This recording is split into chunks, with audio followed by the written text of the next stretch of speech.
Oi, bom dia. Bom dia. Tudo Bom bem? dia a todos, tudo bem? Tudo.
Tudo certo aqui, Cairo?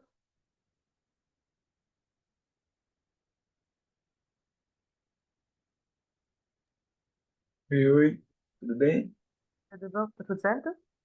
Tudo tranquilo. Então tá Tá bem. ótimo. Bom trabalho. A gente vai ficar rodando as salas, mas bom trabalho. Perfeito, obrigado. Atalhei aí, por favor.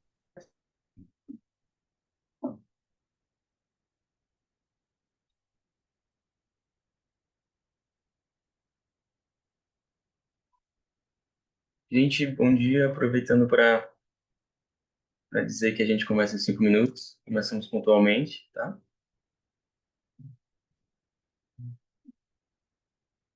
E a minha sugestão é que comecemos pela disposição que existe lá na página do SEMEAD. O primeiro artigo, Simone já está online, inclusive, aqui. Diagnósticos de potenciais indicações geográficas. Então, Simone, por favor, se você puder preparar sua apresentação, a gente, às 10h30, poder começar pontualmente. Tá ok? Oi, desculpa, Cairo, eu precisei dar uma saidinha rápida antes de começar. Você estava falando comigo? Isso. Falando que a gente vai começar pontualmente às 10h30 e que minha proposta é que a gente comece com a disposição que existe na página do SEMEAD, a primeira delas com o seu estudo diagnóstico de potenciais indicações geográficas, certo? E te pedir, por gentileza, para que, se possível, já pudesse colocar em tela para a gente, para começarmos às 10h30, tá? Combinado. Deixa eu subir aqui então. Perfeito. Precisando de algum ajuste, você me comunica, tá? Tá, vocês conseguem enxergar? Sim, perfeitamente. Ah, então tá bom. Começamos às 10h30, tá, Simone? Obrigado. Tá combinado. Aqui eu tiro essa parte que vocês aparecem, é melhor para enxergar? Atrapalha vocês essa imagem aqui? Não, tá ótimo. Tá ótimo, tá? Você tá apresentando pra gente. Pra mim, aparece perfeitamente. Tá bom. Tá? Obrigado. Obrigada.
10h30, vou dar início então. Bom dia a todos. Vou falar aqui sobre o diagnóstico de potenciais indicações Não. geográficas.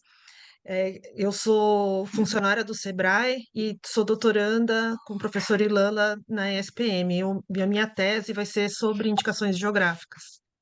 E Simone? Oi? Tudo bem? Você me escuta? É, Sim. a moderadora, a professora Bárbara, pediu 5 minutinhos para a gente. A gente pode Ah, começar às então 10h35? Pode ser? pode ser. Perfeitamente. Obrigado.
Bom dia.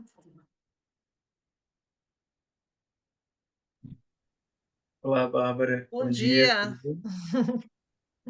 Tudo bem? Bom dia.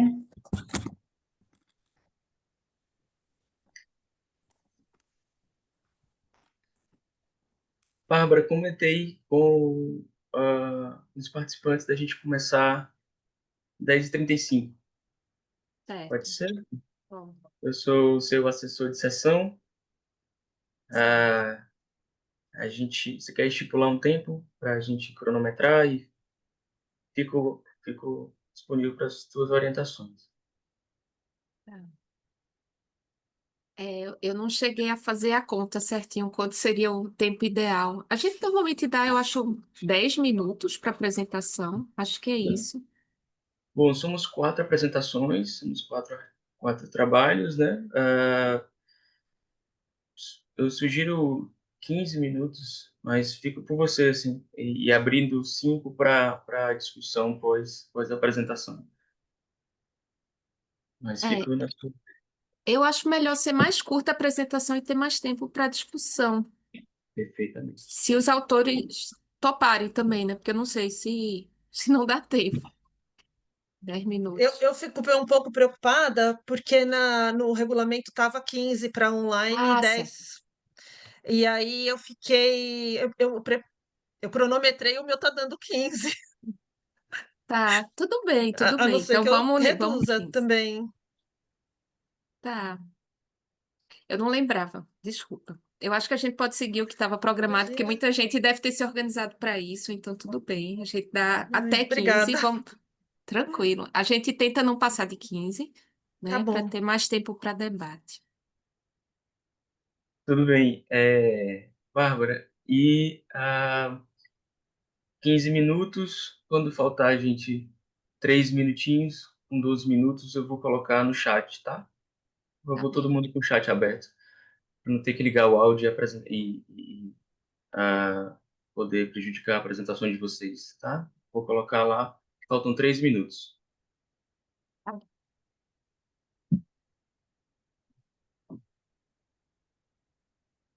Estou com Falta, você. tá, falta chegar gente ou tá todo mundo aqui?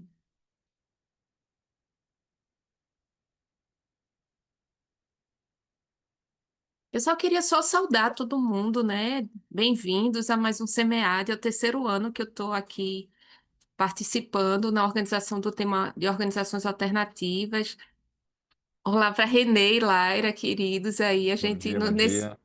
todos esses anos a gente se encontrou, né, no SEMEAD, sempre com trabalhos muito interessantes, discussões ricas. Então é um prazer encontrar vocês de novo. É um prazer conhecer as pessoas que eu estou conhecendo hoje, vou ver outros trabalhos.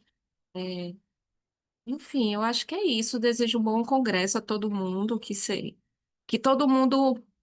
A gente normalmente dá espaço para todo mundo fazer perguntas, tá? Então, os autores podem fazer perguntas aos outros também, sempre nessa perspectiva de ajudar a melhorar os trabalhos, pensando em publicações em revista, na continuidade, quando são pesquisas que estão começando, né? Às vezes o artigo é o começo de uma tese ou de uma dissertação. Então, a ideia aqui é ter um clima de colaboração, de sugestões para a melhoria dos trabalhos, né? Eu acho que é isso. Eu acho que já está na hora, a gente começa, né?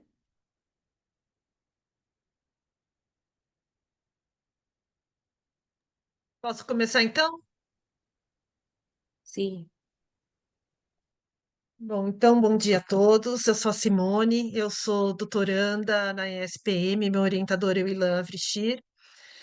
Minha tese está sendo com estudo de indicações geográficas, e esse trabalho que eu trouxe hoje faz parte do trabalho que eu faço na vida profissional, pois eu sou funcionária do SEBRAE e atuo com produtores rurais e indicações geográficas. E nesse trabalho eu vou fazer um comparativo do diagnóstico que o SEBRAE elaborou para trabalhar com IGs no SEBRAE mesmo, né? Deixa eu ver só, não tô, se eu estou conseguindo passar aqui. Ixi, eu não estou conseguindo passar. Ai, meu Deus. Ah, pronto, desculpa. Bom, então, só para trazer uma contextualização, as indicações geográficas brasileiras, elas têm um pequeno número se a gente for comparar com outros países, né, principalmente os países europeus. Eh, a gente pode comparar aí, o Brasil, ele tem em torno de 140 indicações geográficas registradas, a Itália já está com quase 900 indicações geográficas. E o Brasil é um país gigante, diverso, né, então ele poderia ter muito mais indicações geográficas registradas. E isso a gente consegue trazer como uma explicação através da literatura, né, pela legislação recente no Brasil, que a gente sabe também que na Europa o governo ele incentiva e apoia as indicações geográficas. Existe também um problema de associativismo, né? O Brasil, aqui, quando a gente vai fazer um registro no INPI de indicações geográficas, a gente faz através de uma associação, de uma cooperativa, uma fundação, e existe muito problema no associativismo, no relacionamento das pessoas, dos stakeholders, dos atores, né? Então, o que acontece é que esse é um dos grandes problemas também para o baixo envolvimento dos produtores nas IGs brasileiras, e também a dificuldade de seguir os cadernos de especificações técnicas com regulamento do uso do registro de indicações geográficas. Bom, e a proposta desse estudo, sabendo assim que o SEBRAE ele apoia algumas indicações geográficas que estão no início, estão se estruturando para depois terem o reconhecimento, e para que o SEBRAE não gaste esse dinheiro incentivando organizações que ainda não têm o perfil, né, que se sabe que não tem perfil, o SEBRAE desenvolveu um diagnóstico. Tá? E esse diagnóstico é para exatamente definir, bom, esse aqui se encaixa no perfil de observação geográfica, vamos trabalhar com eles e desenvolver esse registro. E as indicações geográficas, elas são muito importantes para o desenvolvimento de território, para a agregação de valor, para a sucessão familiar. Então, ela traz uma série de benefícios para uma região. Então, a gente tem casos interessantíssimos no Brasil, que nem o queijo canastra, em que realmente mudou a vida das pessoas.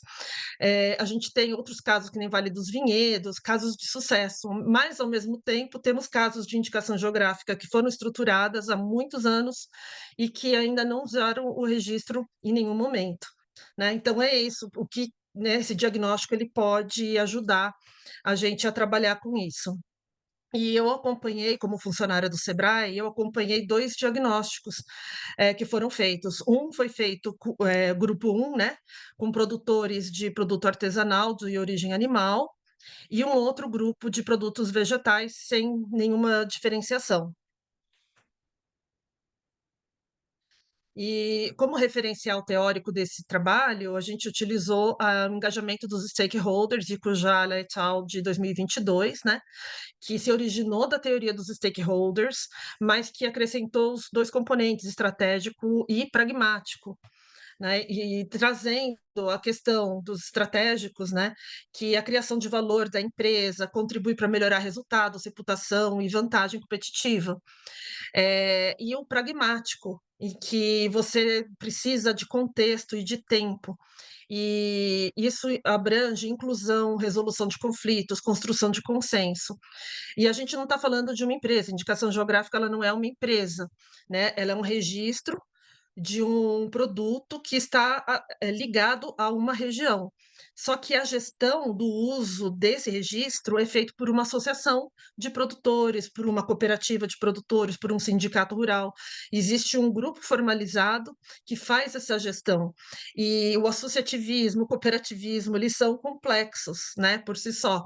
E para você trabalhar todo esse resultado que pode vir a acontecer, como no caso do queijo canastra, essa orquestração ela não é fácil de ser feita, porque envolve o relacionamento das pessoas. Bom, a metodologia que a gente utilizou para fazer esse estudo foi a observação participante, né, em que o pesquisador, que sou eu no caso, como principal instrumento de pesquisa, esses dois grupos que eu acompanhei são grupos que eu trabalho há mais de 4 anos, então eu conheço as dificuldades porque eles passam, né?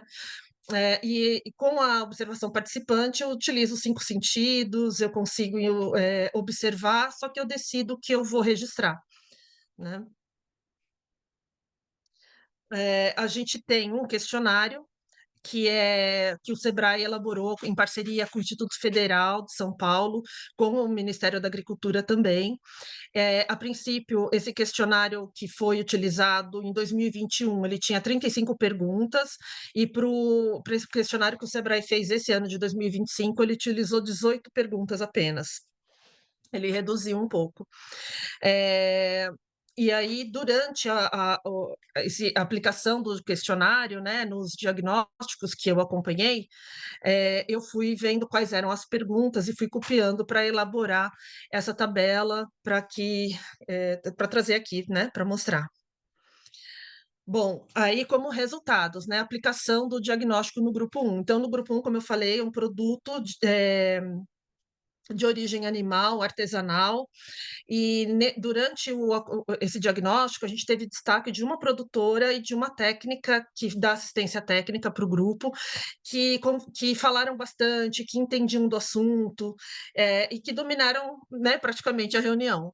O restante dos participantes não entendiam muito o que era indicação geográfica, respondiam as perguntas esporadicamente. Esse questionário ele aconteceu, né, cada questionário aconteceu de 2 a 3 horas apenas, né? Foi através de uma contratação de uma empresa especializada em propriedade industrial. E então essa empresa chega, faz essas perguntas que eu mostrei para vocês.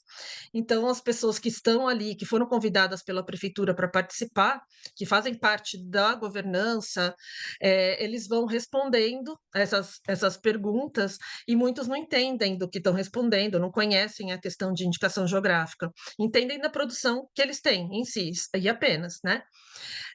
E aí, o que trouxe muito de discussão, por exemplo, na hora que a gente fala quais municípios fazem parte da indicação geográfica, e no caso aqui desse grupo, é uma área muito grande, com muitos municípios fazendo parte, os produtores ali não sabiam dizer quais eram os municípios. E também, como é um produto de origem animal, eles precisam de um registro de serviço de inspeção municipal, CISB, Seluarte, e eles, dos municípios que estavam ali, uma boa parte não tinha esses serviços, né, para poder vender o selo de maneira regular. Também eles não têm um representante no território, como uma associação, uma cooperativa, que possa fazer a gestão da indicação geográfica. E, nesse caso, participaram 10 pessoas, entre produtores, funcionários, entidades de assistência técnica, eu como Sebrae e funcionários da prefeitura. Já no grupo 2, que é aquele produto de origem vegetal, Os produtores do grupo desconheciam o conceito da IG, todos eles, né? Ao menos 10 produtores responderam ao diagnóstico e fizeram perguntas, mas aconteceram muitas conversas paralelas porque tinham 20 pessoas presentes, né? A prefeitura, em vez de convidar menos pessoas, convidou 20 pessoas, apesar da recomendação ser no máximo 10 pessoas, né? Mas participaram funcionários da prefeitura, pesquisadores de um instituto de pesquisa, o SEBRAE, né, comigo, e o presidente do Sindicato Rural. Os produtores também não sabiam dizer quais eram os municípios que faziam parte da indicação geográfica, e a entidade que representa os produtores existia, que é o próprio Sindicato Rural, que representa os produtores daquele município. E foi feito um convite para que os produtores, durante esse momento, né, o Instituto de Pesquisa convidou os produtores para trabalharem num projeto de melhoria de produto e de processos, o que também é importante para a indicação geográfica, né? Então, a reunião eles aproveitaram para trazer essa história, né? E aí o comparativo, né? O que a gente conseguiu encontrar comparando aqui?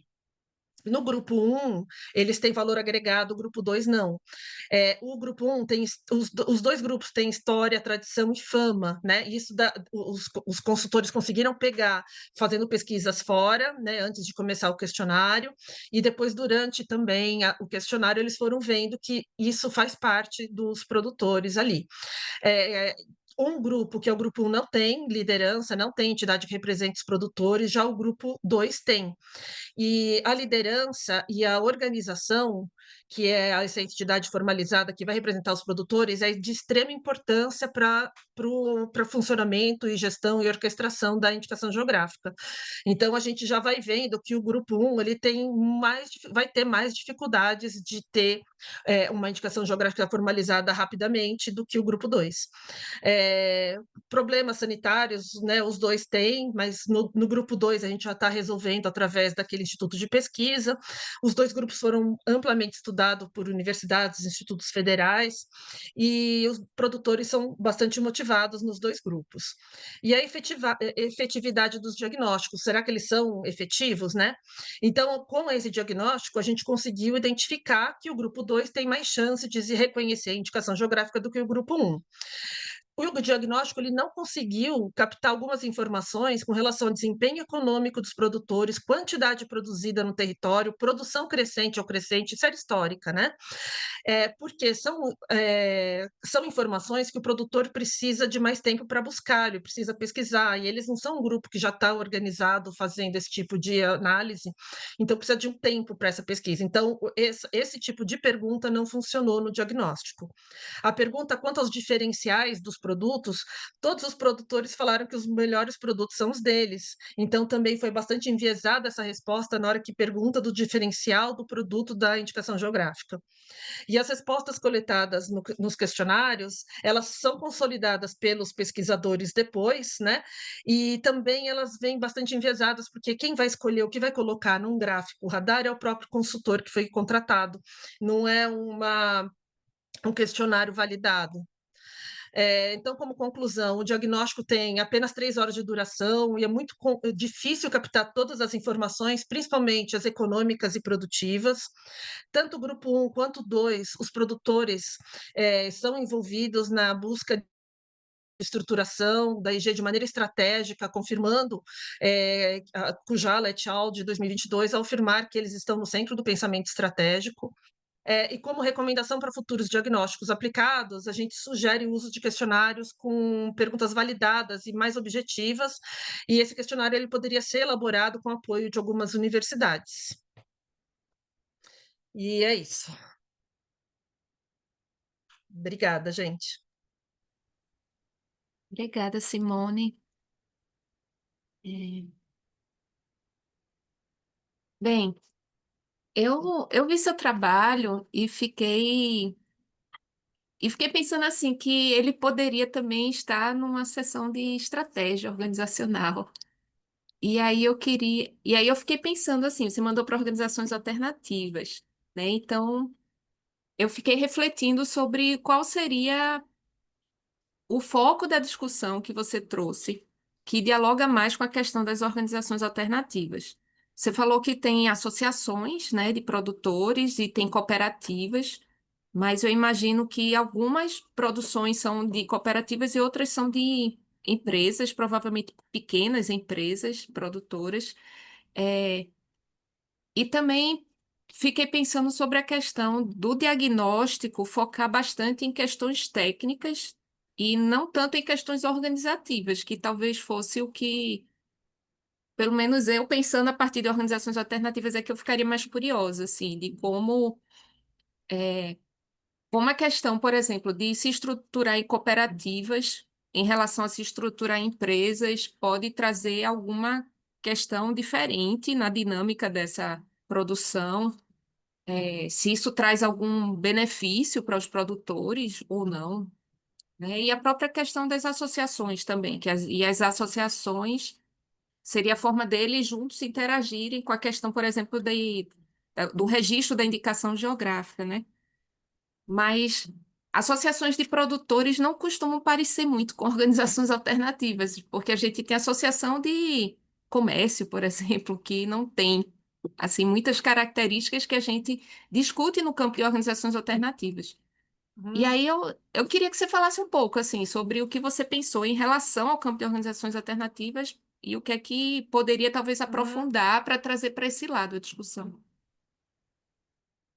Eu pensei principalmente no caso de indicação geográfica. Eu não consegui encontrar nos outros setores algo que falasse de indicação geográfica. Eu acho que ela é muito particular, assim.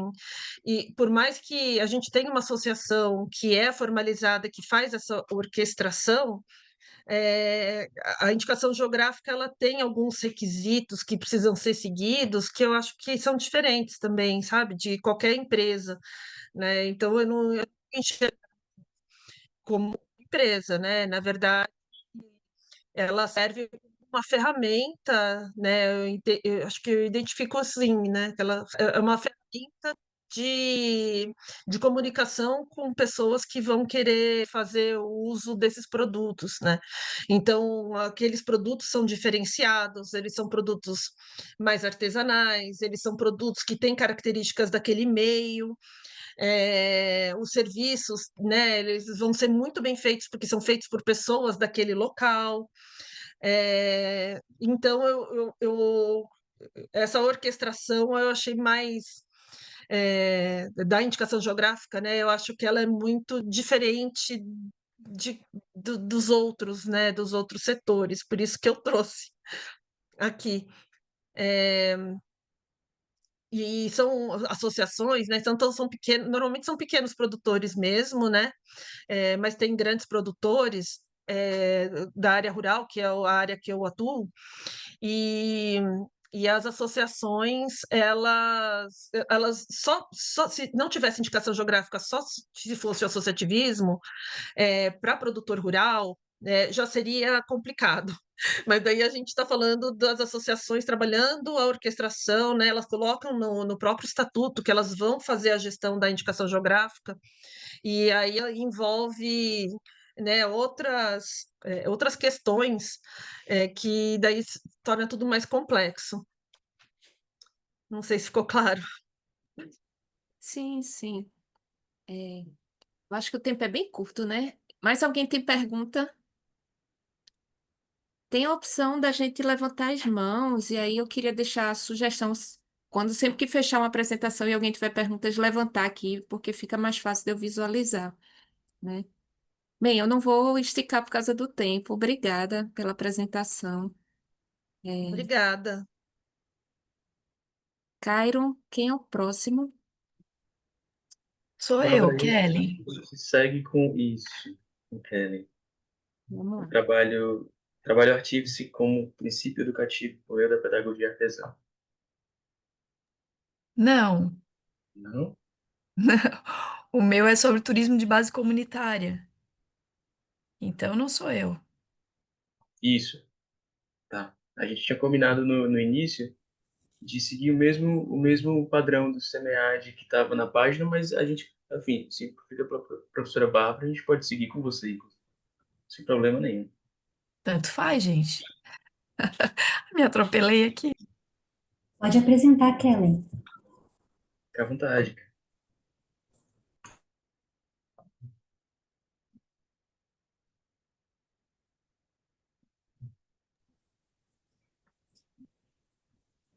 Bom, então seria eu, mas aí a Kellen pode apresentar. Ela já está com a tela compartilhada? Aí você pode compartilhar então, Kellen.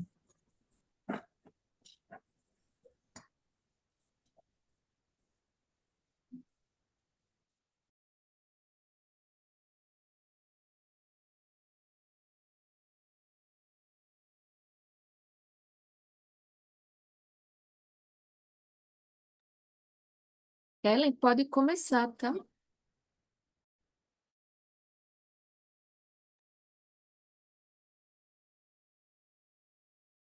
Tava tudo certo ali? A apresentação tava visível para vocês? Tá, tá, sim. Ah, então tá. Vou Tá voltar visível. lá. Só um pouquinho. Só um pouquinho que eu me atrapalhei aqui momentaneamente, já vai dar tudo certo.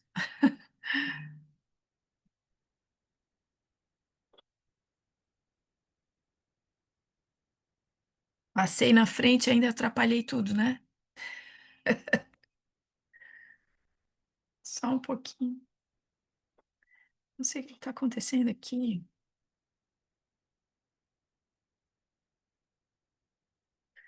Não está visível para mim aqui. Pra gente tá aparecendo o slide.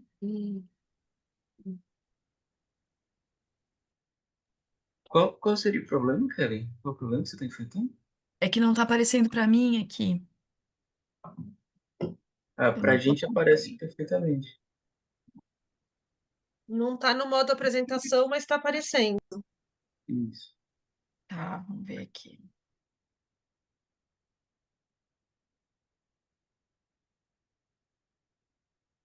Agora tá, né?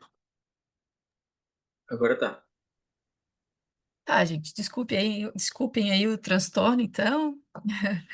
Vou me apresentar. Eu me chamo Kellen da Silva Coelho, eu sou professora do Departamento de Administração da Universidade Federal de Santa Catarina, e em parceria com o professor Francisco Antônio dos Anjos, do Programa de Pós-Graduação em Turismo e Hotelaria da Univale, fizemos aqui uma pesquisa cujo título é Análise da Governança em Experiências do Turismo de Base Comunitária, à luz da tipologia de Hall, entre rupturas e a inércia do organizar tradicional.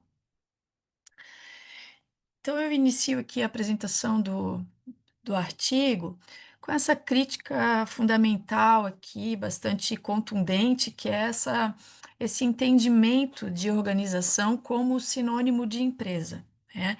A gente bem sabe que isso é uma prática bastante constante e que muitos estudiosos aí têm se debruçado a essa denúncia, digamos assim, e ao longo do tempo foram aí emergindo as ditas novas formas organizacionais com a intenção de desposicionar essas práticas eh, racionalizadas. No entanto, o que a gente percebe é que essas novas formas organizacionais nem sempre elas apresentam uma perspectiva alternativa em termos de racionalidade, de dominação.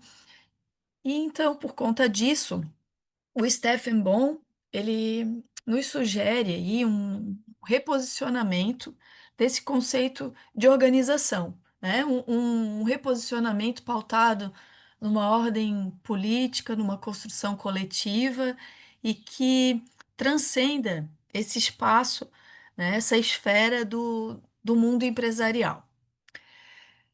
Nessa seara, né, nós resolvemos lançar os nossos olhares ao turismo de base comunitária, porque a gente sabe que o turismo convencional ele tem essa marca muito contundente aí da exclusão, da exploração, e o turismo de base comunitária, supostamente, ele vem surgindo, vem se manifestando como uma possível oposição a esse modelo convencional. Então, na prática, o turismo de base comunitária, ele não se apresenta de uma maneira homogênea, né? Ele apresenta aí se apresenta aí na sua mais diversa complexidade.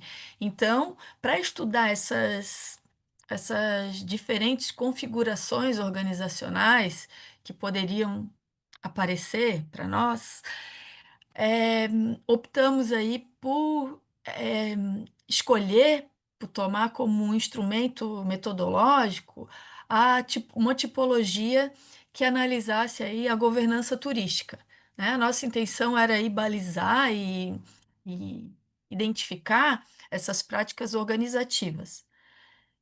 Então, o objetivo da pesquisa foi analisar a governança turística configurada nos relatos sobre turismo de base comunitária em artigos científicos nas últimas 2 décadas, à luz da tipologia de Michael Hall de 2011. Mais especificamente, identificamos um modelo de governança configurado em cada um dos artigos, explicamos o modelo predominante no contexto desses artigos analisados e, posteriormente, então, tecemos uma breve análise sobre as evidências e as limitações nessa ruptura com o modelo convencional de turismo.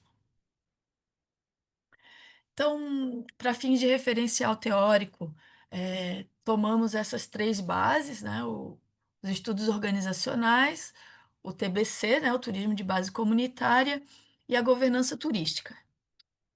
Em especial, a tipologia de Hall. Então, como eu já apresentei aqui nos comentários introdutórios, o referencial teórico que deu base aí para desenvolver os estudos organizacionais nesse trabalho foi essa crítica, essa racionalização weberiana e esses conceitos, né, de posicionamento, desposicionamento e reposicionamento organizacional, né? Entendendo esse reposicionar como sendo uma desconstrução em termos de organização, de prática, do modus operandi aí, né? Então, foi nesse sentido que a gente compreendeu, deu esse direcionamento para o trabalho. Sobre o turismo de base comunitária, né, sabendo que ele se pauta aí em características marcantes como o protagonismo das comunidades, a participação dessa comunidade, do empoderamento, da sustentabilidade e da valorização das culturas, a gente assumiu a ideia de que uma forma de organização alternativa ao gerencialismo tradicional seria um formato mais coerente com a proposta do turismo de base comunitária. Tomando a governança turística como sendo, então, um arranjo institucional, né, a forma como existia essa alocação de regras, de práticas, como as decisões são tomadas e como os resultados são avaliados,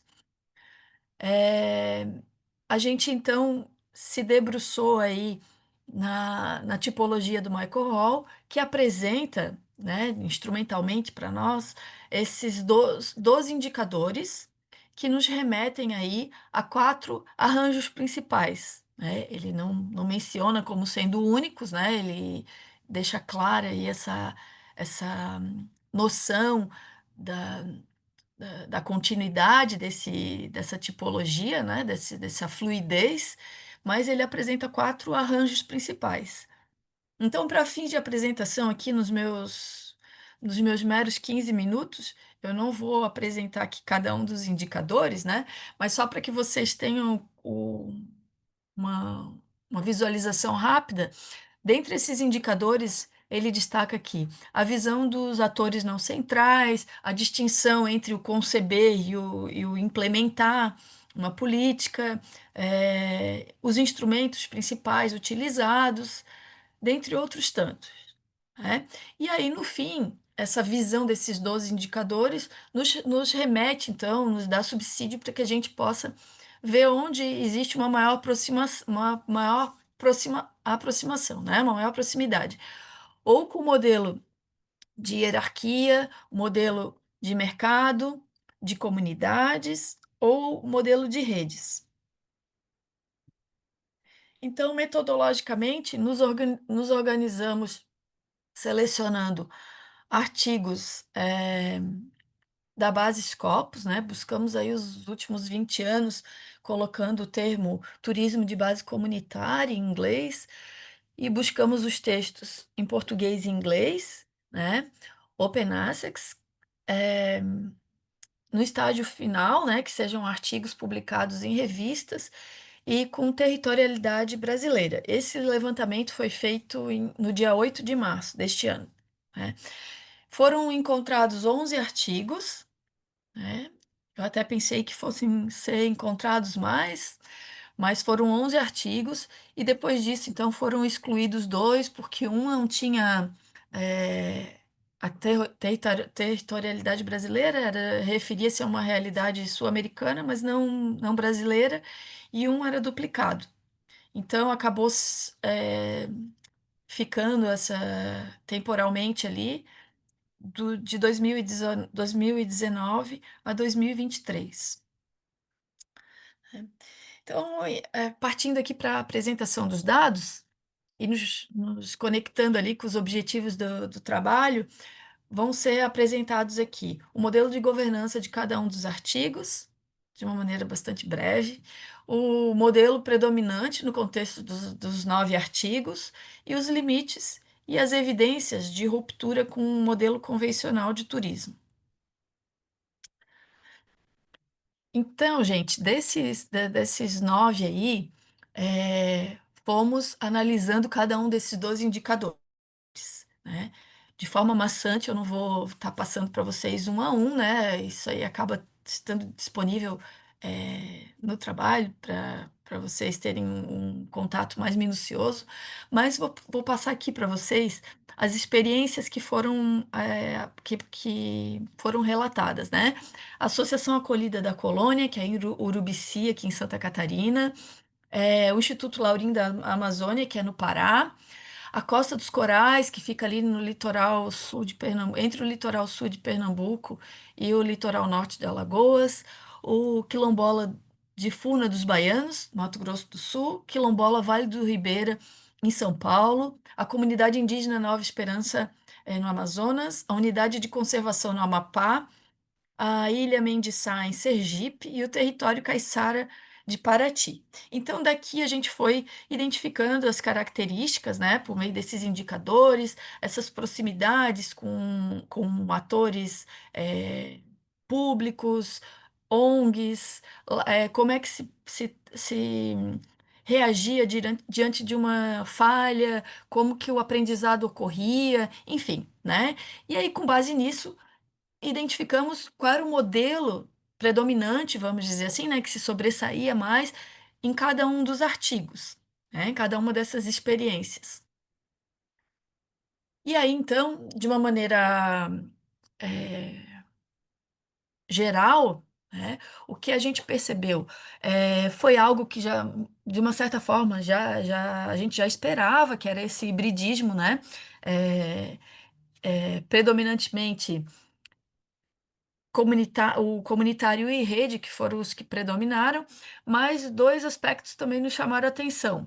No artigo que trata, que relata ali as unidades de conservação no Amapá, foi percebida aí uma tensão muito significativa entre uma vontade muito, muito enfática de autonomia, de de características autogestionárias e uma tensão entre isso e uma, um aclamar, uma busca, vamos dizer, um apelo pelo apoio estatal, né? Então existiu aí ficou bem significativa essa tensão. E no artigo que tratou do quilombola de Furna dos Baianos, a gente não conseguiu configurar e perceber a manifestação desses indicadores, e muito menos de aproximar de um modelo específico, porque o próprio, essa comunidade quilombola, ela não via o turismo como sendo uma alternativa para ela. Ela não acredita nessa possibilidade do turismo. Então, não existia, aqui como a gente colocou, uma ausência de governança, não existia uma governança coletiva, né? O que a gente percebeu foi no relato do autor que existe uma iniciativa privada chamada Chácara dos Mirantes, que atua de uma maneira bastante tradicional, assim, né? Nada alternativa, que ela se enquadra bastante nessa lógica de mercado. Mas isso não nos deixou à vontade para enquadrar então essa comunidade quilombola no modelo de governança, por exemplo, de mercado, tá? Então, esse aí houve uma ausência de enquadramento, digamos assim, né? Essa palavra eu não gosto muito, mas enfim. E aí, o que a gente notou, de uma maneira bastante evidente, foi que a maioria demonstra essa esse ancoramento, né, esse embasar tanto no modelo comunitário como no modelo em rede, né? Existe aí toda uma característica de, de participação comunitária, né, de busca por uma participação comunitária e, ao mesmo tempo, essa parceria, né, e essa conexão com outras instituições. Com base nisso, com base nessa identificação desse predomínio, foram então é, analisadas algumas formas, alguns indícios, né? Algumas evidências de ruptura com o modelo tradicional, que foi o quê? A descentralização de poder, né? Que ela sai do governo estatal e migra aí para para as comunidades, para as associações, o que nos leva a crer que existe uma intencionalidade de uma democracia participativa, né? Um foco não econômico, que pegando aí um dos critérios, um dos indicadores do rol, o critério de sucesso, ele migra, então, da eficiência de mercado, dessa questão da teleologia, do cálculo do lucro, e ela tem se manifestado muito mais nessa questão simbólica, né, da valorização cultural, da coesão social. E a evidência também da autonomia e da autorregulação. Quando as comunidades elas se autorregulam no sentido de que elas não precisam de uma legislação, de uma sanção para que elas possam se organizar, vamos dizer assim, né? Se mutuamente se autorregular. E os limites, eles se deparam então com essa necessidade do hibridismo, né? Quando as comunidades elas precisam se relacionar, se articular, né? Então, se articular com outras organizações, com outros atores que têm outros interesses, vamos dizer assim, né? Que nem sempre são os mesmos que os das suas comunidades, né? Da essência da sua comunidade. Essa tensão com a hierarquia estatal, a partir do momento que as organizações elas se manifestam no sentido de de querer aí ter a sua seu empoderamento local, mas também precisam de um apoio estatal, né? Elas se manifestam, né? Pelo menos os autores dos artigos apresentam isso, né? Que as lideranças comunitárias elas têm compartilhado essa necessidade de ter esse apoio estatal. Ao mesmo tempo que a gente percebe também a incipiência, né, essa vulnerabilidade das comunidades quando elas se tornam presas, vamos dizer assim, né, eh, dessa selva da lógica privada, onde aí existe uma grande possibilidade, uma grande fissura, vamos dizer assim, que é ocupada pela lógica de mercado, né. Então isso acaba por limitar essa governança comunitária, né. Então, desse estudo, a gente percebe o quê, né? Logicamente, esse outro olhar para outro espaço, ele foi muito também no sentido de trazer para o turismo esse outro olhar, né? Eu desenvolvi agora eu fiz o meu pós-doutorado na área do turismo e a gente escutava muito assim, o que destrói aqui a atuação do turismo no Brasil é a influência da administração. E, na verdade, o que eles querem dizer não é a influência da ciência da administração, mas sim essa lógica enviesada, reducionista, né? Então, eu acredito que os trabalhos que foram desenvolvidos a partir do turismo de base comunitária, os estudos organizacionais e o turismo de base comunitária que eu e o professor Francisco tentamos desenvolver, foi muito no sentido também de sacudir um pouco, assim, e levar à reflexão eh, esse nosso essa nossa esfera organizacional no campo do turismo, né. E, logicamente, existe a limitação por serem dados secundários, né, que a gente não teve oportunidade de ir direto nas comunidades, mas foram aí estudos, preliminares, né, então por isso foram estudos, eh, foram dados secundários, o que nos limita bastante em determinado aspecto, né. E ao mesmo tempo, a gente reconhece também essa limitação, vamos dizer, desse enquadramento da tipologia do rol, né. Como eu falei para vocês, o próprio autor, ele ressalta aí essa necessidade de se compreender que é muito mais para a gente buscar essa proximidade, mas existe a necessidade de, além dessa tipologia do Richard Hall, a gente perceber esses vieses geográficos e culturais, né. E, sobretudo, Ellen, que vão licença, só para pedir para você fechar logo que a gente já passou dos 15 minutos. Não sei se você tá viu no certo. chat, tá bom? Tá certo, um minutinho só. E aí e também essa subestimação das relações de poder, né.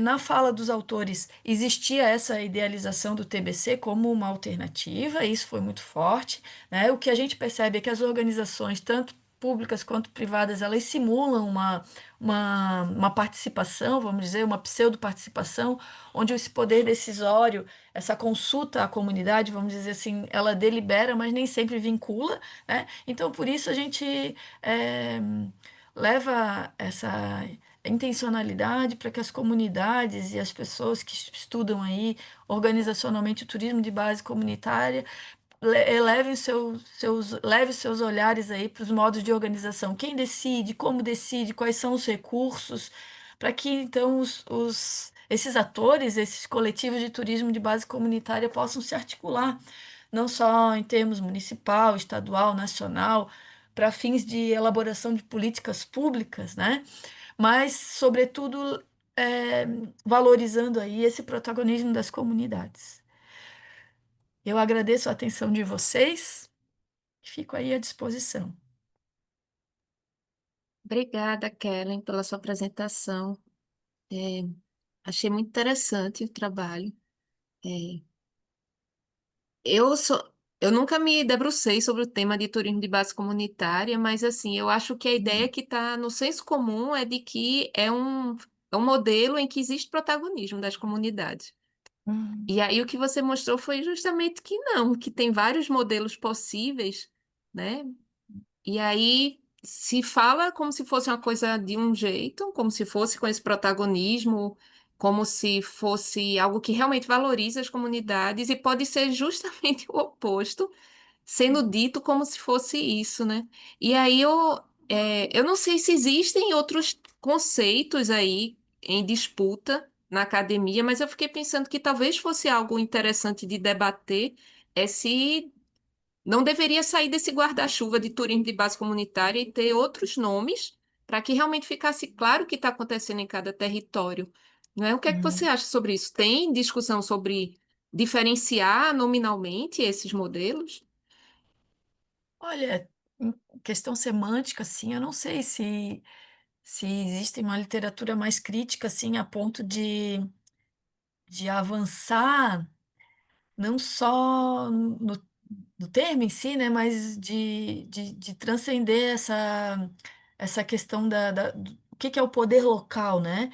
Porque o que eu percebo ali é que muitas vezes eles entendem essa. Como não são da área dos estudos organizacionais, vamos dizer assim, a única forma que chega para eles de organizar é a forma organizar tradicional. É essa forma que a maioria das pessoas conhece, essa forma quando a gente diz, eu sou da área da administração, as pessoas imaginam o quê? Que a gente calcula, que a gente faz cálculo, que a gente, né, que a gente trabalha só a gestão financeira. Não que a administração, que a gestão financeira não seja necessária também nesses contextos, mas eu quero dizer assim que essa questão teleológica, ela geralmente ela se sobressai muito. Mas a intenção aqui é de fazer com que exista essa reflexão mais aprofundada a respeito da essência do turismo de base comunitária mesmo, né? Da construção política dessa comunidade, de como é que ela se articula, como é que esses interesses eles chegam no ponto nodal, né?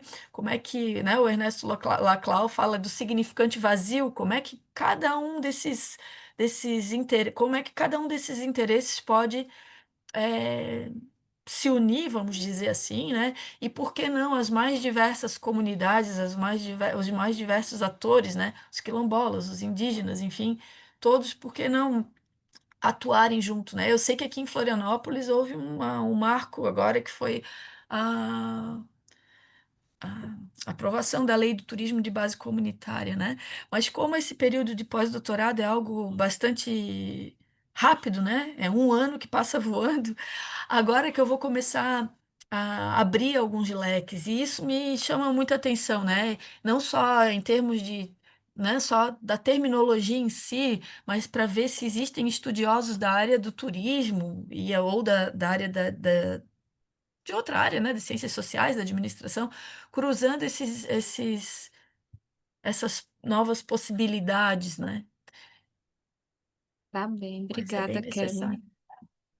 Kelly. Obrigada Vamos para o também. próximo. Eu falo muito, né? Eu agradeço bastante. Cairo é quem agora? É Obrigado, Laira ou é Kelly. Carla? A gente pode seguir com a Laíra Gonçalves, pode ser? Eu posso ficar por último? É que eu vou ter, surgiu uma coisinha aqui para eu resolver, e se eu puder ficar por último, eu agradeço. Bom, se a professora Bárbara concordar, não vejo problema. Por mim, tudo bem.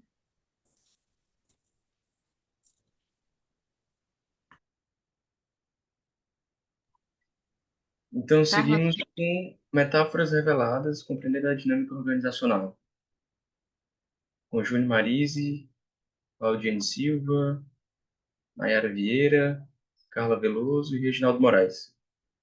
Eles estão aí? Carla tá aqui, né? Perfeito, Carla está com a gente. Carla, à vontade, tá? 15 minutos, por gentileza.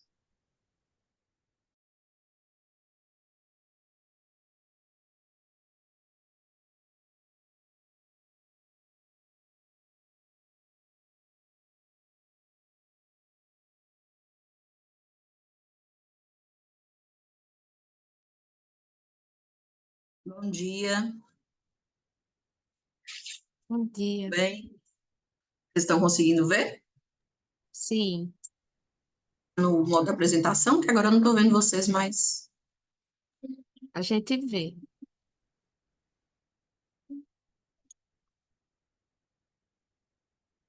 Bom dia a todos, é um prazer estar aqui participando com vocês de mais um CBAD. Vim Carla, apresentar, então. Oi? por gentileza, não está em modo apresentação. Tá não? Agora tá? Não, ainda não. Tem um pouquinho que deve ser aqui da internet fraca, né? Vê, Cairo, agora. Ainda não? Tá não. Ainda não. Tá, a visualização tá boa para mim. Se a professora Bárbara concordar, a gente pode seguir, sim. Eu consigo ver bem. Eu acho que Perfeito. pode seguir assim. Peraí, deixa eu ver aqui.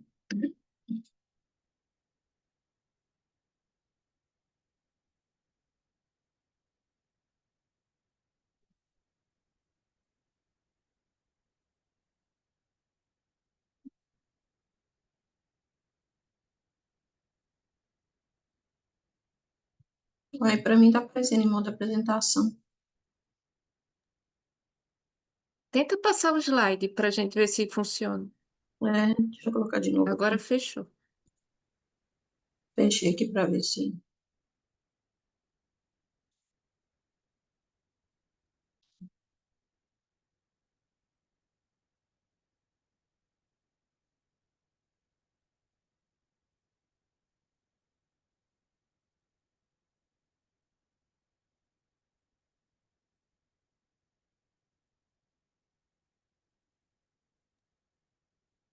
Funciona, Carla. Pode apresentar assim mesmo, tá certo?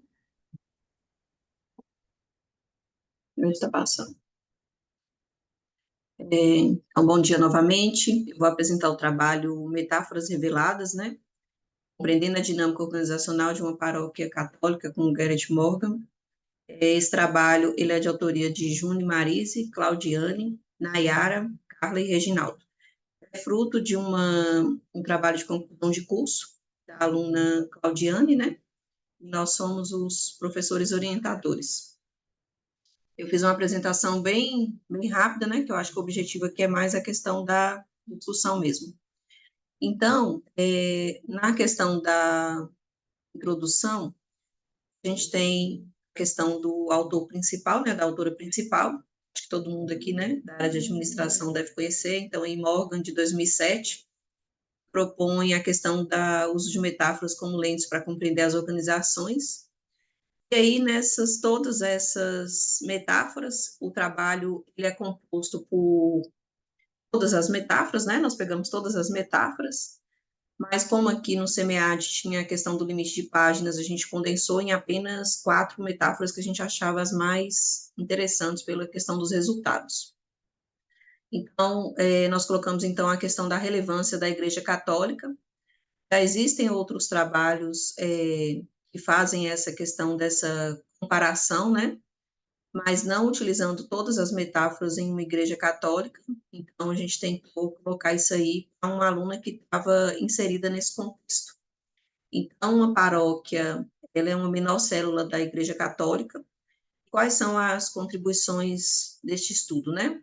A gente queria oferecer uma leitura crítica e multifacetada da estrutura paroquial, produzir insights úteis para líderes e gestores eclesiais. Então, a nossa pergunta norteadora, ela é como as metáforas organizacionais de Garrett Morgan contribuem para compreender a estrutura, a cultura e a dinâmica interna de uma paróquia católica. O objetivo geral é analisar a organização paroquial à luz das metáforas da máquina, do organismo, do cérebro e da cultura. Então, nós focamos nessas 4 metáforas, a fim de interpretar suas práticas administrativas, simbólicas e relacionais. Carla, licença. Não sei se você Oi. passou o slide, mas para a gente está aparecendo o primeiro slide ainda. Vixe, nossa, então, peraí.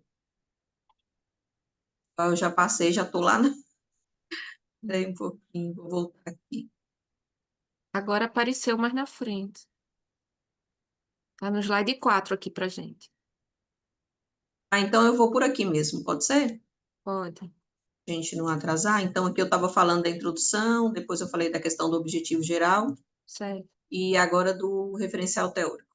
Então, o referencial teórico nosso foi dividido em 3 assuntos, né? A metáfora com lente analítica, pensar, organizar, além do óbvio. As 4 metáforas, então a gente focou aí nessas 4 que eu coloquei anteriormente, colocando cada uma delas mais minuciosamente. E, por fim, nós falamos de estudos que já tem sobre a questão da Igreja Católica como organização complexa, que envolve a questão da tradição, da estrutura e da adaptabilidade. E aqui são os principais autores utilizados. O nosso trabalho é um estudo de caso, de abordagem qualitativa, então nós utilizamos aí, além de documentos, né, que foram estatutos, regulamentos, todos os documentos que tinham dentro da organização, e também da pesquisa descritiva.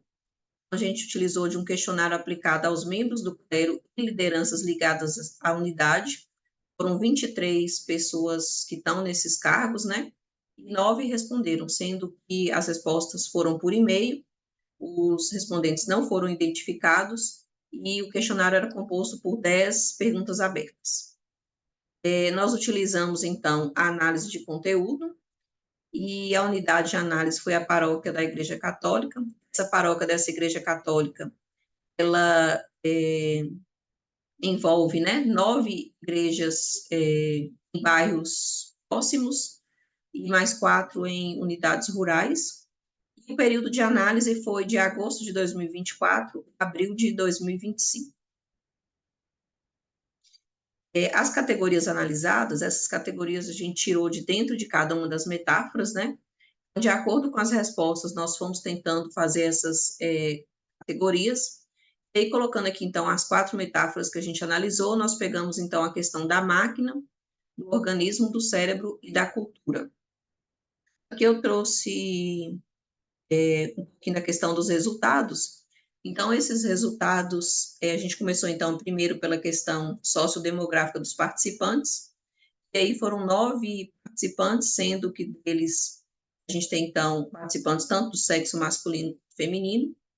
Uma coisa que ficou bem em evidência aqui, toda a questão do tempo como fiel da Igreja Católica, como participação ativa e como tempo de liderança. Então, não são, a maioria, né, tem um tempo considerável aí em relação a esses quesitos. Aqui eu trouxe só uma tabela para vocês poderem entender como é que a gente fez. Nós fomos pegando cada item, né? Então, aqui é o primeiro lá dos temas interpretativos, e a gente foi marcando nas respostas os respondentes de 1 a 9, né, que é R1 até R9, qual era o respondente que estava focado na questão das respostas, né? Eles ficaram focados aí nessas categorias. E aí, com isso, a gente foi verificando, né? Então, até qual que era a função dele dentro da organização e se realmente era um cargo que exigia mais ou menos dessa questão, né, de burocracias, a gente colocou vários aqui. E essa aqui eu trouxe só uma, mas a gente fez uma para cada tipo de metáfora. Então, na metáfora da máquina, nós temos um modelo verticalizado, o pároco está no topo, os vigários, diáconos, coordenadores e leigos estão em níveis inferiores, então tem aí a centralização, né? As decisões são totalmente centralizadas, então a tomada de decisão ela é concentrada na figura do pároco, né? Então, apesar de ter os outros, o pároco é o central. Tem, então, uma tensão entre centralização e participação, né? Que tem uma questão de papel limitado dos conselhos e a força da hierarquia institucionalizada, foi o que foi constatado. Em relação à questão da metáfora do organismo, nós tivemos que a paróquia se movimenta entre a conservação de sua identidade e a necessidade de dialogar com as transformações sociais e culturais do tempo presente, né? E aí a gente teve, então, uma questão de fronteiras organizacionais, com o crescimento, né, de outras religiões também. Então, a Igreja Católica perdeu um pouco essa questão aí de fronteiras organizacionais, e também a questão das relações com o ambiente. Então, nós percebemos, né, algumas mudanças em relação à questão de saída mesmo de dentro da organização um pouco para fora. Com isso, as iniciativas de adaptação e a questão de mediadores de mudanças. Então, algumas pessoas que foram pesquisadas, né, relataram que teve alguns tipos de mudanças que, apesar da centralização e da resposta final, né, ser do pároco com essa centralização, essas mudanças, algumas foram consideráveis durante esse período. A metáfora do cérebro, então, à luz da metáfora do cérebro, a paróquia releva potencialidades e entraves também, em seu esforço contínuo de aprender. Então, teve práticas formais e informais de aprendizado. Então, aqui a gente começa a perceber não só as práticas totalmente formais, né, da Igreja Católica, mas já começam algumas práticas também informais. As barreiras ao processo de aprendizagem. Então, muitas pessoas que foram das entrevistas fazem parte da Igreja Católica e seguem muitas regras, muitos rituais. Então, tem um pouco dessa questão das barreiras. A resposta orgânica, né, que é aprender com sua história, então a questão aí do Vaticano, dessas questões, o sistema holográfico também, né? E, por último, a metáfora da cultura, que a gente achou que foi uma das mais enfáticas aqui na questão das respostas. Então, teve a questão dos valores, amor, fé, caridade e compromisso comunitário, foi demonstrado nas respostas. Valores como fundamentos simbólicos e normativas da cultura religiosa, e regulam comportamentos, reforçam o pertencimento e aliam as ações à identidade da igreja. Em relação à questão da identidade, processo de socialização por toda a vida, eles colocaram uma cultura organizacional rica, ritualizada e fortemente institucionalizada, então, muito baseada nessa questão dos ritos. O comportamento produz sentido e mantém, então, a questão da coesão. Os rituais, né? Eles falaram muito da questão do batismo, da crisma, reconciliação e unção dos enfermos, a questão das celebrações litúrgicas, então, foi a questão de missas, adorações e orações, os mecanismos de coesão cultural e fortalecimento do vínculo com a instituição. A questão também da tradição, né? Transmissão intergeracional, a questão do núcleo doutrinal imutável e tradições locais, e o veículo da memória coletiva e continuidade cultural. Nas nossas considerações finais, então a gente colocou que a análise metafórica, ela permitiu ampliar o olhar sobre a paróquia, revelando que não há uma única maneira de compreender sua estrutura, assim, múltiplas dimensões, né, que coexistem e se influenciam. Como destacado aí por Morgan, né, cada metáfora ilumina certos aspectos da organização, ao mesmo tempo que obscurece outros, por isso a combinação das imagens, ela possibilitou uma compreensão mais rica e crítica da realidade organizacional, e ao transpor as metáforas de Morgan para o universo eclesial, este estudo não apenas contribuiu para o aprofundamento do orar organizacional sobre instituições religiosas, como também devolve à administração a possibilidade de pensar suas práticas além das empresas e do produtivismo, que são as referências bibliográficas que a gente utilizou aqui na apresentação, né? E agradeço aí a participação de todos. Para poder complementar, mas compartilhado, não tá? Nós colocamos aqui, então, questão, né, de estudos futuros, então, assim, a aplicação dessas mesmas metáforas em outros tipos de organizações religiosas, talvez poderia trazer até algumas questões aí de comparação, e algumas limitações também, né, porque quando a gente se propõe a fazer pesquisa qualitativa, e principalmente, né, aqui no caso a gente tinha 23 pessoas, só 9 se propuseram a responder, então, mesmo assim, algumas ainda ficaram com receio das respostas, né, de se expor essas questões, e aí um maior número de pessoas com certeza também traria mais insights aí que a gente poderia trazer, então, para a discussão. Obrigada aí pela presença e atenção de todos e estou à disposição. Obrigada, Carla, pela apresentação. Tem uma coisa que eu faço com uma disciplina minha, chama macroanálise das organizações. Faz muitos anos que o trabalho final da disciplina, os alunos, eles estudam organizações de tipos variados. E em muitos semestres tem uma turma tem um grupo que vai estudar uma organização religiosa. E aí eu já vi vários trabalhos de disciplina em que eles fizeram uma análise organizacional de paróquia, de centro espírita, de igreja adventista. é, e uma coisa que eu achei interessante e que eu não esperava encontrar nas paróquias é que elas são muito variadas entre si.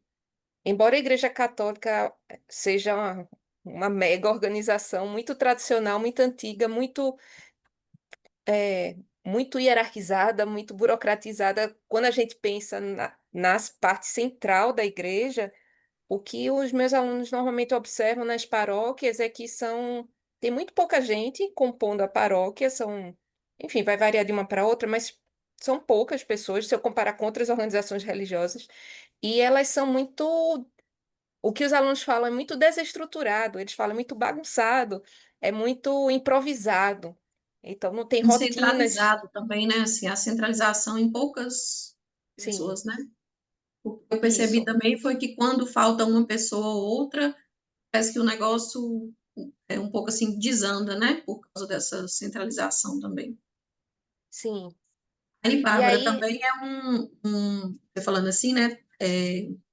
foi interessante porque, assim, cada ano a gente escolhe um trabalho de uma organização alternativa, né, que a gente pode se dizer assim, dessa disciplina que a gente dá junto aqui, né, que é questão de TGA mesmo, e aí a gente sempre manda para o CMEAD 1, né, porque o CMEAD só deixa a gente mandar 3 trabalhos, né, e aí cada ano a gente manda um, e esse ano a gente achou que o trabalho da Igreja Católica estava o melhor, então a gente sempre escolhe um que a gente acha que está mais embasado e tudo, né, então, por isso que eu falei, a gente teve que fazer um recorte aqui por causa das 16 páginas, né, no total é do SEMEAD, mas o trabalho está, assim, enorme, enorme, e a gente pretende, né, mandar, talvez, para publicação.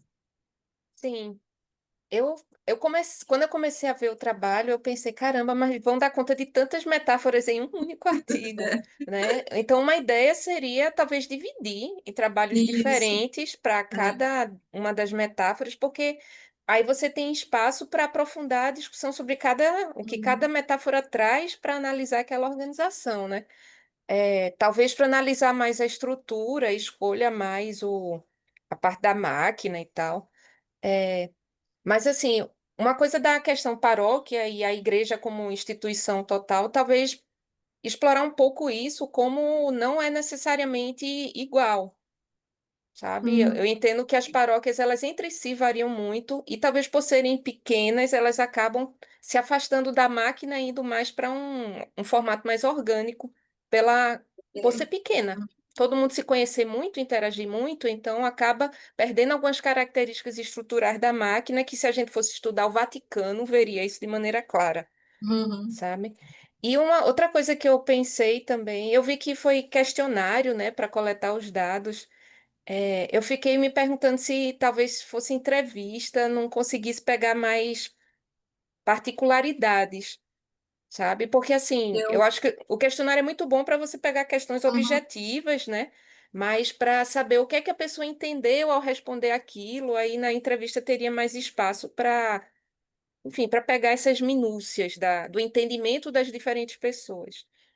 na verdade é porque a gente vai adaptando, né, a pesquisa ao longo do tempo. Então, assim, no início a igreja ia fornecer tudo. E depois a gente vai diminuindo. Ah, não, já não vai mais dar entrevista, já não vai mais poder colocar o nome, já não vai mais, né? Então, assim, aí a gente foi adaptando. Então, assim, esses foram os únicos dos únicos, assim, que a gente conseguiu e entrevista o próprio pároco não autorizou nem a questão de gravação, dessas questões, né? Acho que teria que ter todo um processo aí, até, acho que ele teria até autorização superior, né, para conseguir. Aí a gente falou, então a gente vai por esse caminho mesmo e não vai colocar o nome da igreja, nem a cidade, nem nada. Isso aí também ilustra como varia de paróquia para paróquia. Tem outras que falam tudo, deixa tirar foto, filmar e Fazer tudo. tudo. É. É, né? Ou seja, eles devem ter bastante autonomia para decidir sobre isso. Uhum. Uhum. Bem, vamos por causa do tempo, né? Mas obrigada, bem interessante o trabalho. Obrigada a Bora, vocês. bora para Laira.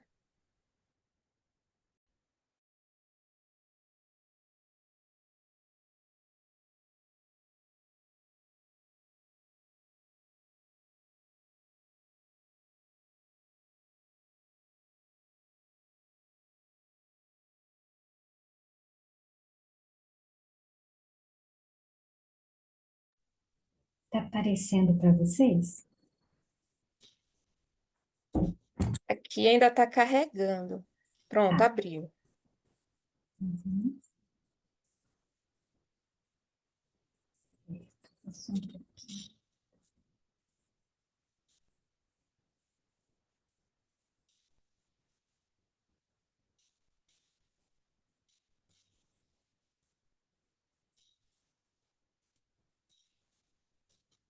Agora foi?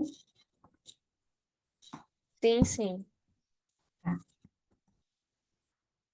Bom, esse trabalho, ele foi já apresentado, uma primeira versão dele, no SEMEAD, em 2023. E aí, nós melhoramos e agora ele está nessa versão, né? E esse ano eu tinha submetido para o grupo de trabalho de ontologia e epistemologia. porque tem uma discussão sobre isso, né, nesse trabalho teórico. Mas aí eles mandaram para esse GT de organizações alternativas. Bom, então, vou começar a apresentação. O título do trabalho é o trabalho artífice como princípio educativo, por meio da pedagogia artesã, no contexto das organizações alternativas. Os autores são Mayra Adversi, René Sefer e René Birocchi.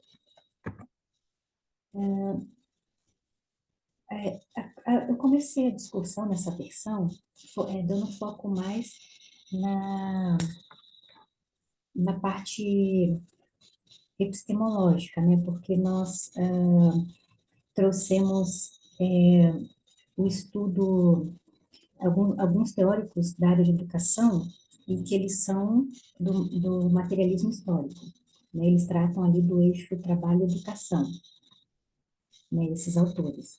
E nós trouxemos para dialogar com os estudos organizacionais, né? Para dialogar com os estudos das organizações alternativas e com os estudos do trabalho artífice, né? E o trabalho artífice, a gente se baseia no Richard Sennett e ele é pragmatista, né? Então a gente tenta fazer essa discussão entre esses autores de epistemologias diferentes. Então, assim, nessa versão a gente deu foco nisso, né? E, em seguida, né, nós vamos discorrer sobre essas categorias, trabalho e educação. E para poder, né, depois trazer o trabalho artífice e a pedagogia artesã para se encaixar, né, para dialogar com essas categorias trabalho e educação. Então, o objetivo do trabalho foi discorrer, né, sobre essas duas concepções, sobre duas concepções distintas de trabalho e educação, uma vinculada nós vinculamos a organizações convencionais e outra nós vinculamos a organização alternativa, né, para depois nós indicarmos o trabalho artífice, né, como um princípio educativo, né, por meio da pedagogia artesã. Então, no capítulo 2, a gente começa ali a falar sobre esse eixo trabalho-educação, e a gente se baseia no seguinte, né, no Tumolo, que ele fala que a educação se estrutura a partir do trabalho. Então, não tem como falar de educação sem antes de falar do trabalho, né? E para discutir, né, essa unidade de análise, né, trabalho e educação, é necessário primeiro discutir qual concepção de trabalho que nós vamos nos referir, né? Kelly traz duas concepções de trabalho, né? O pessoal da área de educação, eles trabalham com duas concepções de trabalho, né? E a primeira concepção de trabalho é o trabalho alienado, né? Que está alinhado ali às premissas capitalistas, né? E a segunda concepção de trabalho é o trabalho como atividade vital para a manutenção da vida. E ali eles cunham, né, dois termos diferentes, que a princípio são muito parecidos, mas né, devido à fundamentação epistemológica, tem significados diferentes, né? O primeiro é princípio educativo do trabalho, e o segundo é trabalho como princípio educativo. E aí, nessa primeira concepção, né, que se baseia no trabalho alienado, a educação ela vai se orientar nesse trabalho nos moldes capitalistas. E na segunda concepção, a educação é uma educação não só para o trabalho, né, para o emprego, mas para o desenvolvimento integral do ser humano. E aí, nesse capítulo, nós tentamos fazer conversar um pouco com a literatura de organização convencional e alternativa. No capítulo 3, nós já começamos a falar do trabalho artífice, né? A gente faz um paralelo comparando o trabalho tecnicista com o trabalho artífice, e aí tem esse quadro comparativo que está no texto, e aí eu vou poder falar um pouco, né, das diferenças entre esses dois tipos de trabalho, né? E o trabalho tecnicista, nós identificamos que ele é parecido com essa primeira concepção de trabalho desses autores da área de educação, né, que eles tratam ali o trabalho como alienado. Então, uma das características do trabalho tecnicista é a orientação para a máxima eficiência técnica, o crescimento econômico ilimitado, a divisão social do trabalho, o trabalho alienado, a perda de autonomia, produtividade máxima, consumismo. E o trabalho artífice, ele estabelece alguns limites. Vocês me estão me escutando? Só para ver se minha internet ainda está... Sim, sim. Tá, não, porque às vezes minha internet cai e eu fico sem saber. Ok. Bom, o trabalho artífice, ele estabelece limites, né, à máxima eficiência técnica, em respeito ali ao limite físico do artesão, a ausência de divisão no trabalho, né, porque tem a vinculação entre fazer e pensar, e o envolvimento do trabalhador em todo um processo de produção, e o trabalho é o trabalho para a expressão do ser em sua totalidade, e o artesão se reconhece na sua obra. Então, tem autonomia, tem a centralidade do artesão, e ele tem controle das atividades, a manualidade, né, que é uma das atividades principais, a aprendizagem que passa de pai para filho e do mestre, né, para o aprendiz. Então, aqui tem algumas características, né?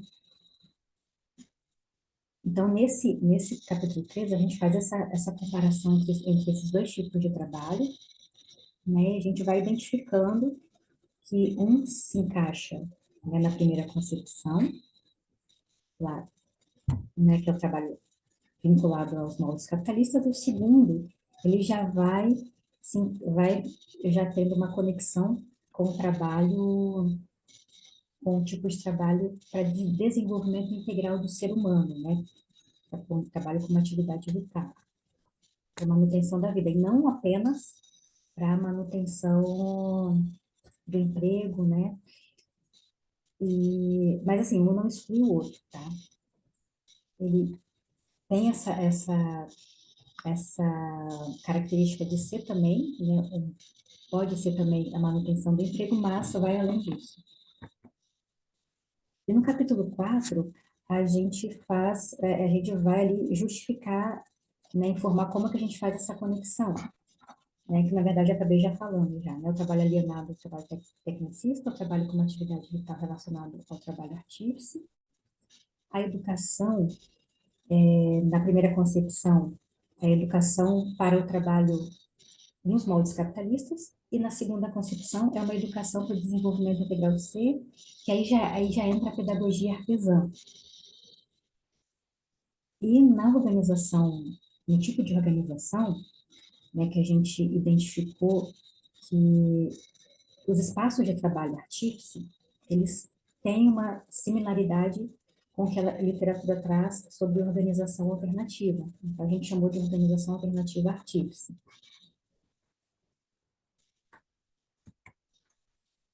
E aí, falando um pouquinho da pedagogia artesã, é uma capacitação que busca não apenas para preparar para o exercício do ofício, né, e para a obtenção de competências para garantir a empregabilidade, mas também para a formação integral. Na verdade, está ficando meio repetitivo, né? Mas é para a formação integral humana. Bom, então, para finalizar, por último, a gente faz essa discussão sobre os aspectos epistemológicos, né? O porquê que a gente traz o pragmatismo para dialogar com o materialismo histórico. A gente justifica isso se baseando no círculo de matrizes epistêmicas da Ana Paula Paz de Paula. E, então, esse capítulo é todo para justificar isso. E a gente também justifica o porquê, por que que a gente trouxe, assim, como, né, a gente trouxe a literatura de organizações alternativas, porque na área de organizações alternativas tem epistemologias diferentes, né, tem objetos de estudo diferentes, mas nós nos baseamos ali no lugar de consenso da literatura, nessas características mais, onde já tem um consenso ali, né? Então é isso, esse é o capítulo, foi o capítulo teve essa discussão, e aí as contribuições, né, entre elas, né, esse diálogo que a gente fez entre áreas distintas, né, área de educação, área de estudos organizacionais e área de estudo do trabalho artístico, e esse acréscimo ali, né, da pedagogia artesã, e essa discussão ali sobre as abordagens epistemológicas diferentes que nós colocamos em diálogo.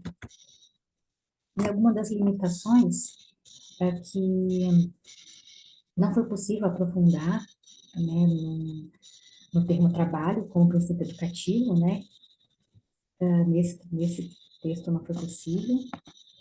Não foi possível também entrar em debates, né, a respeito do campo de estudo das organizações alternativas, e também não foi possível tratar das tensões, né, e contradições envolvidas no trabalho artístico, e consequentemente também na pedagogia artesã. Mas aí, sugestões, né, há alguns estudos que tratam disso, como do Benítez e do Hernandes, e então ficou como sugestão para estudos futuros. E aí é isso. Obrigada, Mayra, pela apresentação. É, vamos lá.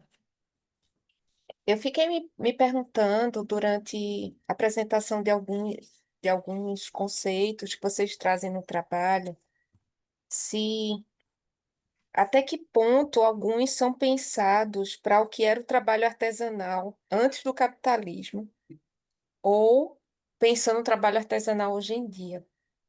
Por exemplo, a questão de. Tem um quadro que. Eu não lembro o nome do quadro, mas enfim, que fala do trabalho como se aprende a partir do trabalho, né? Ao contrário de, na lógica capitalista, da educação se formar para o mundo do trabalho. E esse aprender a partir do trabalho, se a gente pensar no mundo antes do capitalismo, a gente não tinha essa separação do nosso tempo de vida e do trabalho. O trabalho estava misturado com a vida e não se produzia para vender no mercado. Se produzia para si mesmo ou para relações de troca com outras pessoas da comunidade, né? E aí eu fiquei pensando em se não seria importante apontar algumas questões dessas que colocam limitações na transposição do conceito para o trabalho artesanal contemporâneo. Porque quando alguém realiza o trabalho artesanal hoje em dia, não é nessa realidade pré-capitalista, é na realidade de vender alguma coisa no mercado, né? Então, e provavelmente esse trabalho vai ocupar o tempo útil de vida muito maior do que numa realidade em que o trabalho se mistura com o resto da vida. Aí eu queria saber se vocês identificaram esses pontos, eh, e quais assim, essas limitações, né? Como seria a melhor forma de trabalhar essas limitações para realmente a gente conseguir fazer essa discussão com o trabalho artesanal contemporâneo?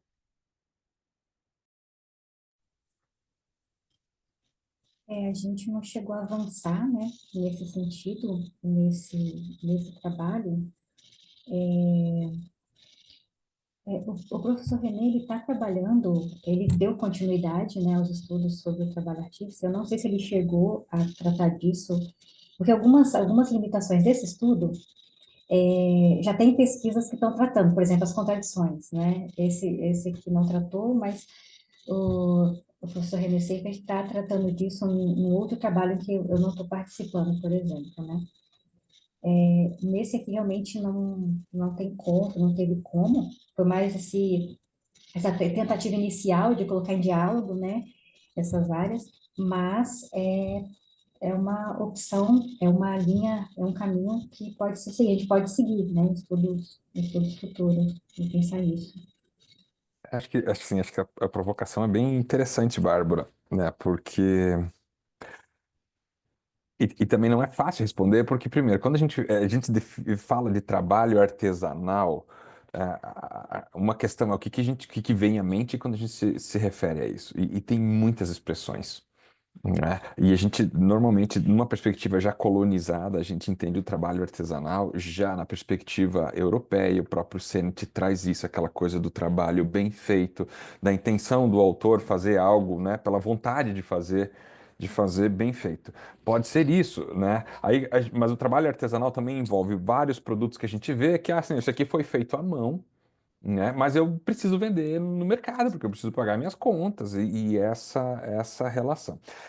Eu acho que é uma discussão importante. Eu acho que o que a gente está tentando, assim, ainda é incipiente. Essa é uma conversa, é um artigo, obviamente, teórico, né? E ele surgiu, primeiro, porque, assim, a gente está num contexto de tentar entender organizações alternativas e convencionais. Esse é um elemento caro, né? E a gente também está imerso, está num contexto de ensino, aprendizagem, educação na área de administração. Uma provocação que eu faria, né, eu insistiria o seguinte: bom, se eu tenho um elemento que eu consigo fazer essa diferenciação, ainda que precária, de organizações convencionais e alternativas, né, e num contexto de educação, é possível eu, assim, construir uma dinâmica de trabalho para emancipação num contexto de organização alternativa, estando imerso numa lógica em que o trabalho ele é retirado, ele é alienado, então, num contexto de escolarização, né, que é pensado por uma lógica técnica. A provocação que eu penso desse estudo, né, que a gente talvez esteja tentando chegar, é o seguinte: olha, se a gente queira construir uma dinâmica de ensino-aprendizagem orientada para a emancipação, para a autonomia e por organizações alternativas que necessariamente são centrais para uma lógica de outra sociedade, né? É, a gente precisa pensar a dinâmica de educação e de pedagogia também. Não, aqui assim, é um ponto em aberto, né? E aí vem essa questão. O trabalho artesanal ele implica numa relação entre o produtor e o que está sendo produzido. Então ele não é alienado, ainda que exista trabalho alienado, mesmo que sendo, assim, poderia dizer que como artesanal no sentido de foi feito à mão, mas não é esse o conceito que eu estou utilizando. É que a gente está utilizando só o fato de ser feito à mão. E eu acho que esse é um complicador dessa nossa discussão. Eu acho que você bateu, né, com o martelo na cabeça do prego, né? Porque ele tem que definir o artesanal, porque se pegar tudo, só porque foi feito à mão, vai ser assim, e, e- bom, o próprio Sennett ele fala assim, ó, a lógica de mercado é uma lógica instrumental, então o trabalho artesanal não é uma lógica instrumental, então não necessariamente ele vai se encaixar numa lógica de só vender no mercado. Ele tem outros sentidos que vão para além disso, ainda que no contexto contemporâneo existe uma certa limitação. Agora, você tem trabalho artesanal de outras expressões, né? Desde comunidades que quilombolas, ribeirinhas, até outras expressões que estão para além, ameríndias, que estão para além da lógica de mercado. Isso também entraria, e ali tem um processo pedagógico, né? De orientação, eu acho que assim, para a autonomia. A questão central é a nossa escola e a forma de educação e pedagogia que a gente usa na administração. Ainda que exista, assim, aqui eu vou insistir nesse ponto, né? Ainda que exista toda uma discussão crítica, uma tentativa, ela não permite a emancipação, na medida em que ela exclui essa relação com o próprio trabalho. Não sei se me fiz entender, mas enfim, é só para externar aqui um pouco dessas questões que a gente está tentando trazer, e eu acho que o desafio é trazer isso para a administração, né? E apontar, bom, outras formas de trabalho e de aprendizagem da gestão que não seja essa gestão convencional, mas que seja uma gestão ou uma outra gestão, né? Até uma não gestão. Muito legal, Renê. A gente sempre vai ter as limitações quando discutir organizações alternativas no mundo que a gente vive, né? Sim. E, e eu fico me pensando muito também se toda vez a gente precisa falar dos limites, porque senão a gente fica faltando até espaço no texto para discutir o que a gente está focando, né? Então, é. Mas eu fiquei pensando também, quando você falava, de que pode existir também um trabalho artesanal que é ensinado por alguém de fora. Eu fiquei pensando se, sei lá, se de repente até o Sebrae não faz, não estimula que em algum território se desenvolva algum artesanato, porque tem algum material disponível ali, né? E tem uma técnica de outro lugar, e vai lá e ensina, e fomenta o trabalho artesanal, que não necessariamente tem um significado cultural para aquele território. Então, tem múltiplos tipos de trabalho artesanal que surgem de maneiras múltiplas. Talvez seja só uma questão de a cada discussão a gente delimitar um pouco mais, assim, de forma um pouco mais evidente, do que a gente está falando e do que a gente sabe que não tem como dar conta em cada espaço, também considerando o espaço que a gente precisa para fazer as discussões que a gente quer, né? Porque também são problemas de estudos críticos, né? Se toda vez a gente tiver que justificar, porque se toda vez a gente tiver que falar do problema para anunciar o alternativo, a gente fica com metade do espaço aí. Eu lembro do meu doutorado, eu queria fazer uma crítica ao desenvolvimento e eu gastei muito espaço falando mal do desenvolvimento, que isso faltou fôlego para falar mais do que eu queria falar, né? Então, enfim, são escolhas que a gente tem que fazer para fazer os trabalhos que a gente tem interesse. Eu não sei como a gente está de tempo, se a gente. Deixa eu ver que horas são. Se a gente pode abrir uma rodada para. Que horas são? 12h07, acho que o tempo acabou, né, Cairo? Não sei se a gente pode esticar um pouquinho ou se vai cair a conexão. Ano passado caiu no meio de uma conversa, aí eu tô com Hum. medo. Bom, Bárbara, a gente fica por você. Realmente era a gente encerrar às 12, mas à vontade, né? Bem, se não vai, se não Se vai eu, cair, eu queria deixar quem quiser falar, poder falar ainda. Fala, Renê. eu, eu queria fazer assim, assim, coisas que eu fiquei pensando, né, ouvindo as apresentações. O primeiro, assim, só uma provocação, tá? Primeiro, ao trabalho da Kellen, eu fiquei pensando se usa aquela metodologia, né, uma tipologia do Hall, que ele põe lá comunidades, mercado, hierarquias. A minha pergunta é, assim, até que ponto ele está, de fato, tratando numa tipologia que são de formas de governança alternativa, né? A impressão que dá quando eu leio é que parece que é tudo a mesma coisa, tudo a lógica convencional. Você tem uma mudança na forma, mas a essência, ela tem uma dinâmica que é alinhada. E aí me preocupou um pouco essa tentativa de você pegar, por exemplo, expressões de turismo comunitário e tentar encaixar dentro daquela abordagem. Eu acho que faria sentido inverter isso, né? Talvez até mostrar que você tenha formas de governança, principalmente se você olhar para os quilombolas, né? A Bárbara, a gente estava lá no grupo de pesquisa falando sobre isso, que são outras relações que não se encaixam, sabe? Tentar encaixar, eu achei que assim, seria uma provocação. Ali daí no trabalho da Carla, eu fiquei pensando, é, o que que tem do alternativo ali?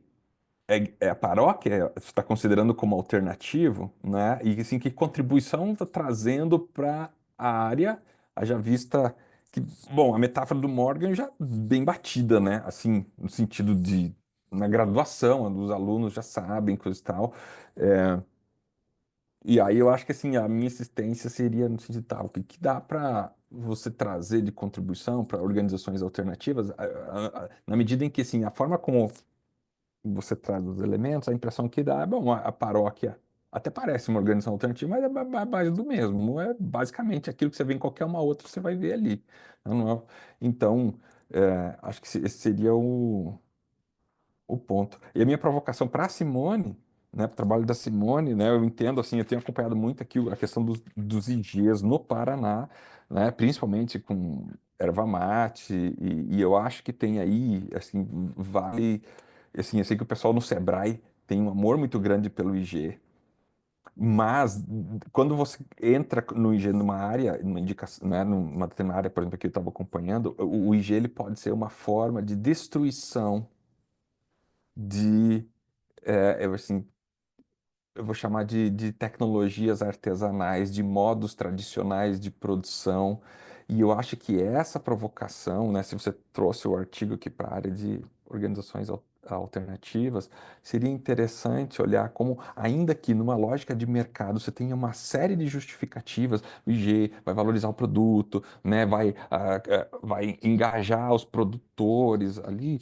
eh, mas ele também serve, e tem inclusive estudos, por exemplo, em Minas, né, de como que a indicação geográfica, essa tentativa de padronização, você vai destruindo formas tradicionais de se fazer. Né? Por exemplo, eu avaliei um artigo que era sobre queijo, né? E quando veio o IG e veio o modo de produção, assim, não pode mais usar a nossa mesa de madeira que foi usada há 50 anos que eu herdei do meu avô, porque, não, porque a vigilância aqui agora tem tudo padrão, você tem que seguir a cartilhazinha. Então, eu acho que essa que é uma questão que vale a pena talvez pensar e provocar para além, né, só da questão do diagnóstico, que talvez você possa até fazer uma comparação com, assim, o que aconteceu com esses produtores que estão em áreas que receberam IG, né? E o que aconteceu com eles? Né? De fato valorizou ou não? Porque assim, eu tenho visto hoje,